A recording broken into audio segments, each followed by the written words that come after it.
Hello there, you're now with me, Henigui, and this is TVS Nightline. Let's dive into today's topics. Now, several areas around Kuching City was hit by flash floods after heavy rain started this afternoon. Among the places hit were Jalan Durian Burong, Desa Wira, Kampung Tabon Dayak, and the Sarawak Society for Prevention of Cruelty to Animals SSPCA premise at Mile 7. At the same time, the SSPCA is appealing to the public to come forward to help the shelter which has been affected by the flash flood. The shelter is currently home to a total of 400 cats and dogs. Now, Sarawak will enter Phase 2 of the National Recovery Plan, or NRP, this Wednesday, July 14. The matter was confirmed by Deputy Chief Minister cum SDMC Chairman, Dato' Amar Douglas Ugah Embas. Dalam mesyuarat MKN pada hari ini, mereka telah menimbang keadaan COVID-19 di Sarawak dan melihat tiga ambang yang perlu dipenuhi untuk sesuatu negeri berpindah dari fasa 1 ke fasa 2. Nah, penimbang keadaan di Sarawak dan melihat dan didapati bahawa Sarawak memenuhi ketiga ambang yang ditetapkan. Dan demikian maka diputuskan bahawa mulai dari 14 dari bulan Julai Sarawak akan berpindah dari PKP kepada fasa 2. At the same time, he said standard operating procedures for the second phase of the NRP will be announced in the near future. Besides Sarawak, several other states have already moved to Phase 2 of the NRP, including Perlis, Pahang, Perak, Terengganu, Kelantan, Penang, and Sabah. Now, in the same development, dine-ins will be allowed this Saturday, this Wednesday, July 14, as the state enters Phase 2 of the National Recovery Plan, NRP. Sarawak State Disaster Management Committee in its statement said a risk assessment has been made with the National Security Council.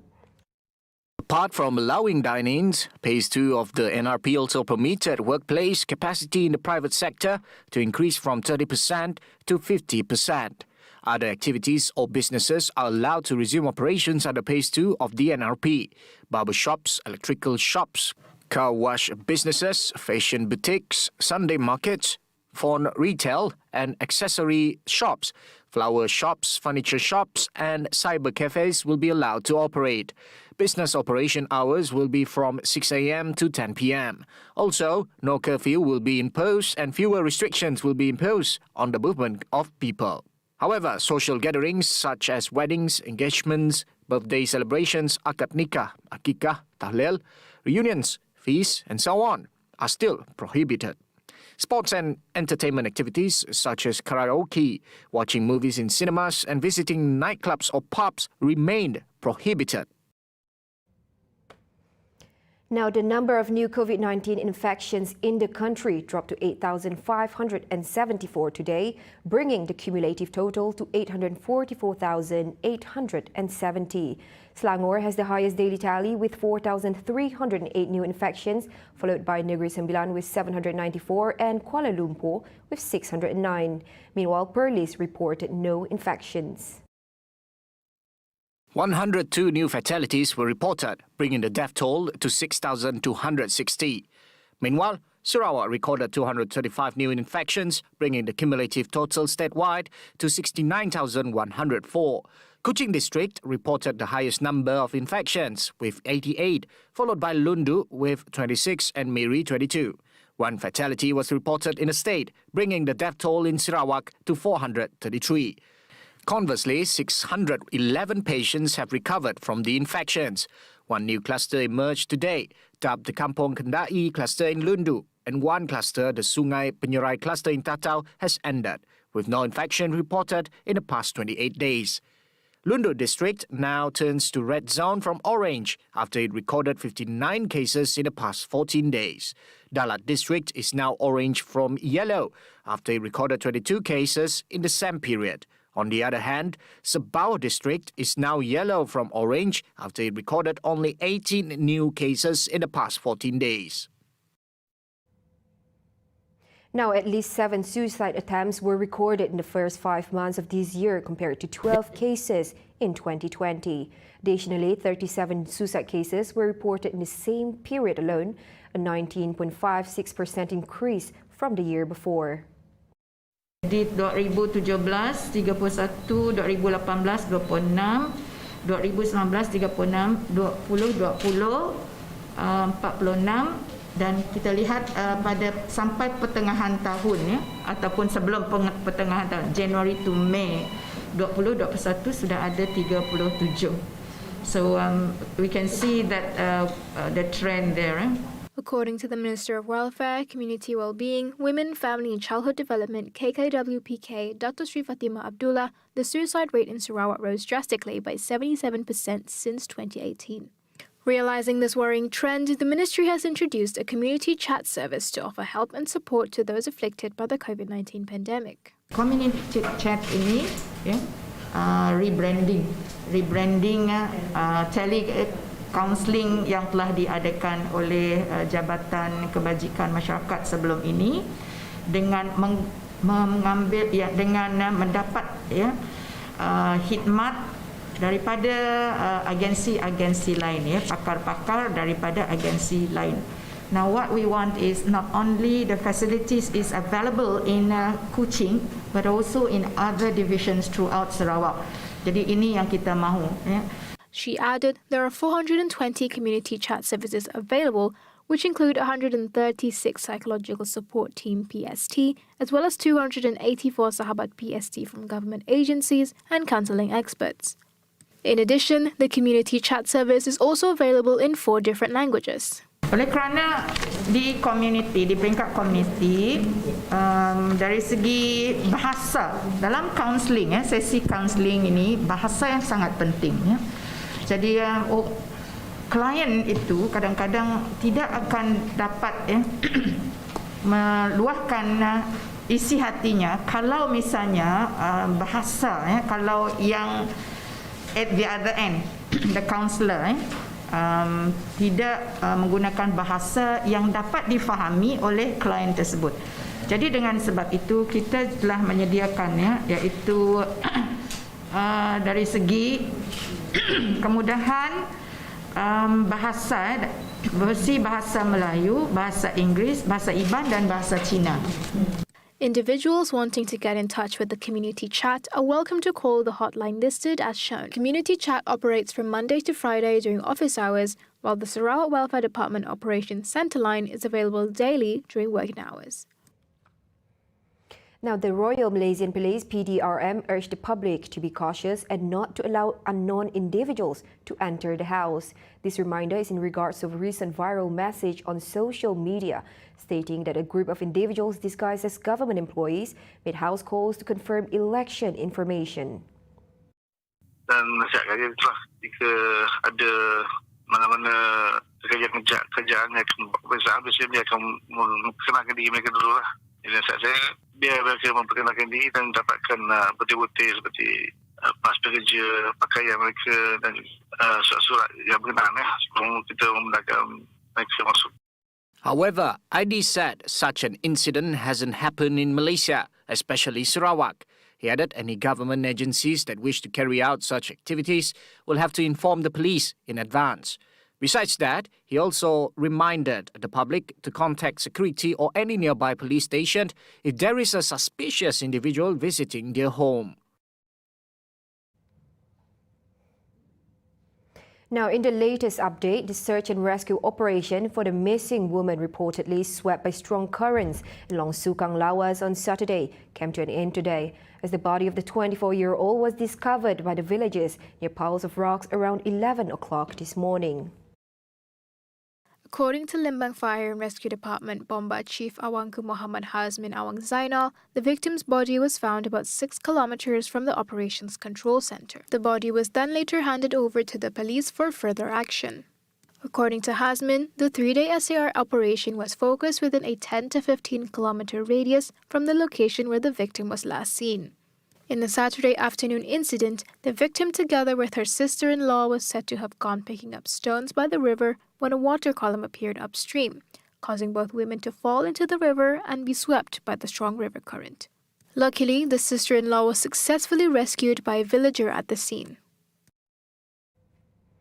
Now, on another incident, a 50-year-old man succumbed to his injuries. His four-wheel drive plunged into a 60-meter ravine along the Bintulu-Miri Coastal Road this morning. The victim, identified as S. Ganapathy Sundaraj, was said to be on his way from Samalaju towards Bintulu Town Centre. According to Bintulu Police Chief Superintendent Zulkifli Suhaili, his unit received a distress call around 7:01 a.m. and immediately rushed to the emergency scene. The driver reportedly lost control of his vehicle, which entered the opposite lane and turned several times before landing on the right side of the road. The Fire and Rescue Department Bomba personnel took around an hour to extricate the victim, which was pinned down to his seat. The victim sustained head and body injuries and was pronounced dead by medical personnel at the scene.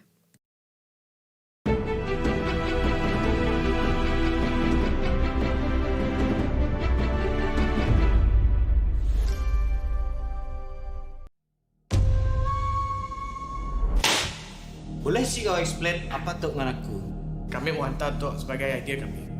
Dokumentari, magazine, variety show, drama series, film movie, semua sekali kau mau pitch. Mestilah sebab dia kan kategori yang open talk, pitching talk. Kami nak bola cooking show, tapi Menyampah aku nak idea tu. Biasa gila. Reject. Macam ni dengan idea tu. Idea kau aku terima. Sikit pesan aku dengan kau. Mun ada kawan kita nak hantar idea pitch 2021 tu, pastikan Buat turun orang punya tangan anda di www.tvstv.my/pitch dan daftar sebelum 10 Ogos 2021. Under the great blue sky over Hornbill's land grows Sarawak's treasure, pepper. Its reputation precedes itself and is used by millions all over the world. However, very few understand the challenges faced by pepper farmers. Episode 3: Adversity.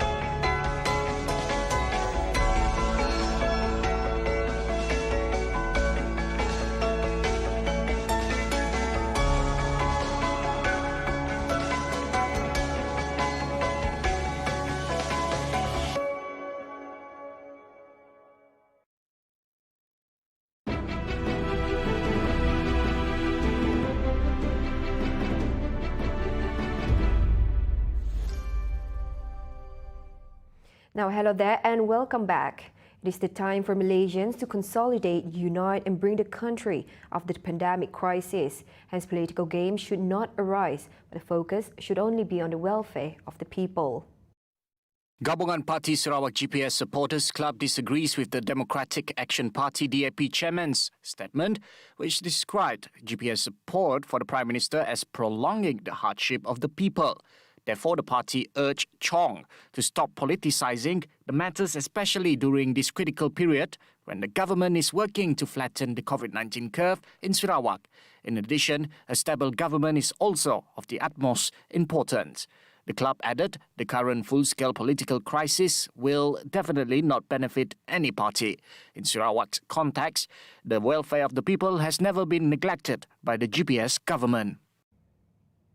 A 25-year-old man was arrested in a raid of a home at Lorong Ang Cheng Ho, Kuching that was suspected to be an online gambling den.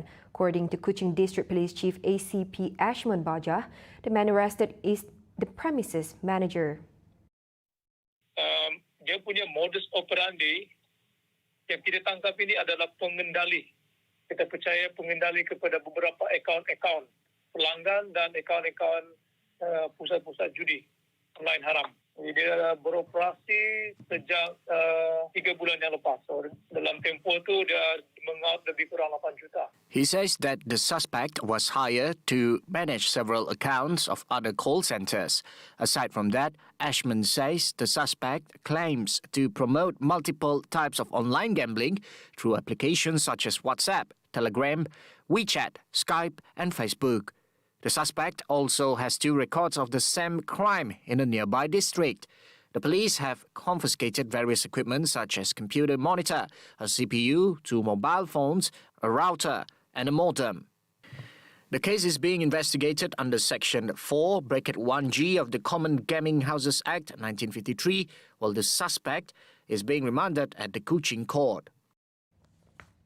Now, a gambling premise still stubbornly operating despite being raided multiple times have had its electricity supply cut off. Cebu District Deputy Police Chief Superintendent Colin Babat said the action was made based on public tip-offs. Police performed inspections on the premise located at the first floor of a shop lot at Wong Nai Seong Road, Cebu. Colin said 6 men aged between 53 to 72, including the shopkeeper, were arrested in the raid. He added that inspections also found that the premise was previously raided twice last year and twice this year, aside from being issued compounds early this month for the same violations.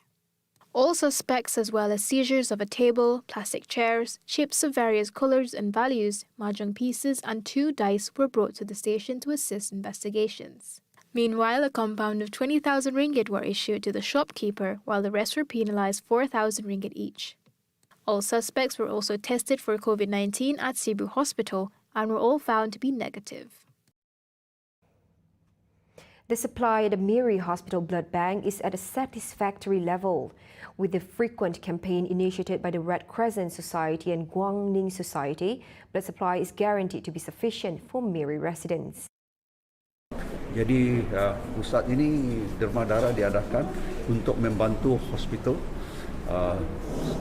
semasa MCO, CMCO ni supaya penderma darah mereka tak payah pergi ke hospital, mereka boleh datang ke sini untuk menderma darah mereka secara sukarela, dan boleh dikatakan selama ini mendapat sambutan yang begitu baik, dan juga semua penderma darah mereka pun telah diberi vaksinasi dan mengikut itu kesihatan protokol, iaitu setelah vaksinasi kita tunggu 7 hari lah baru kita menderma darah. Lee urged the people to continuously support the blood donation campaign. He hopes that with this initiative, it will not just benefit Miri Hospital but will also be able to distribute blood supply for other health centres if necessary. For the record, over 4,000 blood donations had been recorded. Meanwhile, local donors expressed their excitement for being involved in this campaign. Ya macam apa tu kalau kita asyik buat tolong orang macam cara tok siapa lagi buat tolong orang kita cuma dengan walaupun sepainnya atau orang madah boleh menyelamatkan banyak nyawa tu orang madah. Sebab kadang-kadang pun tidak perlu juga darah tok setiap minggu tu Kalau cukup sudah dia masa dia 3 bulan kah 4 bulan kah saya datang sendirilah pergi MRC ataupun hospital, tidak kira di mana saya berada lah. Kalau sudah due untuk derma darah di tempat lain, Bintulu kah, mana-mana kah, saya akan pergi juga lah. Now, residents around Asajaya welcome the state government's initiative in providing banking services through RHB mobile banking services. The operation of the service provided more comprehensive access to the communities in the remote areas, especially even during the movement control order period. Kami pun pergi samahan pun buat permit susah juga pak. Kiranya ada macam tu kira okey juga lah. Boleh teruskanlah macam teruskanlah bank bergerak macam tu, memudahkan rakyat nak penduduk situ. Mun PKP habis, bagi ambil normal lah. Mun PKP sambung, teruskan je lah. Memudahkan. The mobile bank starts its first service operation in Asajaya and Sarungjaya district today. For Asajaya district, the service schedule is on Monday, Wednesday and Friday starting 9:15 a.m. until 1 p.m. in Asajaya town or And Najah Mosque. In the afternoon, the operation will start at 2 p.m. until 4:15 p.m. at Surau Tambirat, Hileniak to Kampong Tambirat Fish Market. Meanwhile, services in Sarong Jaya district operate on Tuesday and Thursday in Sarong Jaya town starting 9:15 a.m. to 1 p.m. and Sarong Jaya Health Clinic from 2 p.m. to 4:15 p.m. Currently, the services offered are automatic teller machines or ATMs. The bank welcomes the community around the area to utilize the service. However, the public is advised to comply with the standard operating procedures while using the services.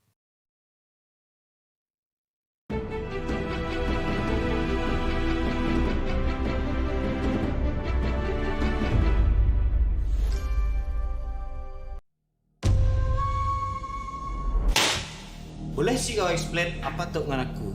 Kami mau hantar tu sebagai idea kami. Dokumentari, magazine, variety show, drama series, telemovie, semua sekali kau mau pitch. Mestilah sebab dia kan kategori yang open tau. Tahu pitching tau. Kami nak bola cooking show, tapi menyampah aku nak idea tu. Biasa gila. Reject. Macam ni dengan idea tu. Idea kau aku terima. Sikit pesan aku dengan kau. Mun ada kawan kita nak hantar idea pitch 2021 tu, pastikan Buat turun borang punya tangan anda di www.tvstv.my/pitch dan daftar sebelum 10 Ogos 2021.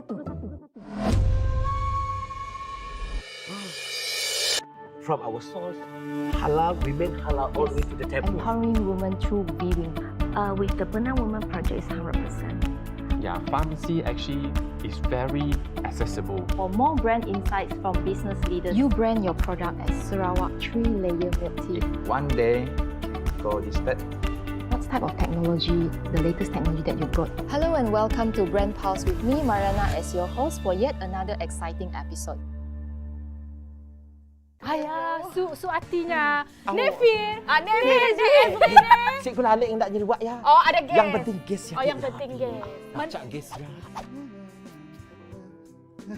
Cik, ambil yang lah. Aku mau viral ni. Apa kau mau viral? Siapa masuk buat nisipeng? Apa bang ada ni peng? Ai, show kan TVS ya. Setiap Isnin sampai Ahad, 2 suku petang. Sawangan 122. Tahu pun. Tahu pun tanya aku.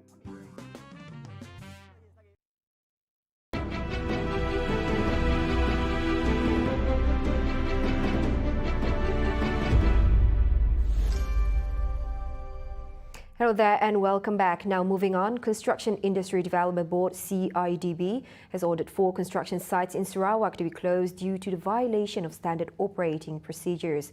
CIDB Sarawak has carried out site inspection at 11 sites in Kuching and Betong district. Additionally, CIDB Cebu branch also carried out a special site inspections with the Royal Malaysian Police PDRM. Enforcer of CIDB Cebu branch also ordered the 2 construction sites to stop operation immediately for failing to comply with the National Recovery Plan NRP SOP set by the Ministry of Health Malaysia MOH. During the period of the National Recovery Plan since June 1st, a total of 209 construction sites were ordered to close due to failure to comply with SOP in an effort to curb the spread of the COVID-19 pandemic. A total of 4,855 construction sites were inspected by CIDB, and of the total, 946 or 19% of the construction sites were found to be operational, while 3,909 or 81% were not operational. Of the 946 operating sites, 209 construction sites, 22% did not comply with the SOPs, while another 737 or 78% sites complied with the SOPs. All 209 constructions that did not comply with the SOP were ordered to close immediately. Of the 209 construction sites that were closed, 59 were located in Sarawak. The other are as follow: Selangor 45, Kuala Lumpur 17, Melaka 16, Johor 14, Sabah 13, Penang 11, Negeri Sembilan 8, Pahang 8, Terengganu 6, Perak 4, Kedah 3, Perlis 3, and Kelantan 2. Meanwhile, the remaining 50 sites that have reopened after being found to comply with the SOPs are located in Sarawak 15, Selangor 9, Melaka 9, Terengganu 4, Perak 4, Kuala Lumpur 3, Johor 2, Kelantan 1, Sabah 1, Penang 1 and Kedah 1. Now, a total of 9,241 illegal immigrants were detained, while 13,127 people were deported by the Immigration Department of Malaysia nationwide since early this year until July 8. Its Director General Datuk Khairul Zaimi Daud said 53,195 individuals were questioned in over 2,000 operations during the period. Based on the department's statistics, he said 80,865 people were repatriated through the recalibration program implemented from December 21st to July 8th. In the meantime, Khairul Zaimi said 63 foreign workers comprising of 35 Myanmarese and 14 people each from Indonesia and Bangladesh were detained in Ops PAO at a foreign workers settlement of a construction project area in Yara Park, Sungai Petani, Kedah earlier today. In the operation, which ended at 2:20 a.m., all those detained were found to have committed offences under Section 6.1 of the Immigration Act 1959-1963 and Section 15.1 of the same Act. Now, wrapping up the Nightline, public service vehicles that have or will reach the permitted age limits will be granted an automatic one-year extension for the vehicle's licensing purposes. The extension would be granted for any public service vehicle that has or will reach its respective permitted age limit between January 1st and December 31st this year, and the vehicles have undergone and passed the Puspakom vehicles inspection for roadworthiness and safe operation. The move was to aid the public transport sector, particularly those operating or driving taxis, school and tour buses, to weather the difficulties caused by the COVID-19 pandemic. All public service vehicle classes under the purview of the Land Public Transport Agency, APAD, and the respective commercial vehicle licensing boards of Sabah and Sarawak are eligible for the extension. The decision regarding the extension for the tour or excursion buses had also been made in coordination with tour operator licensing and tour or excursions bus licensing in Sabah, Sarawak and Labuan, requirements under the purview of the Tourism, Arts and Culture Ministry, MORTAC. The automatic extension decision was made following consultations and engagements between the Ministry and the industry's representatives and associations. And that concludes the Nightline for tonight. And again, I'm Henny Gui, and have a pleasant night.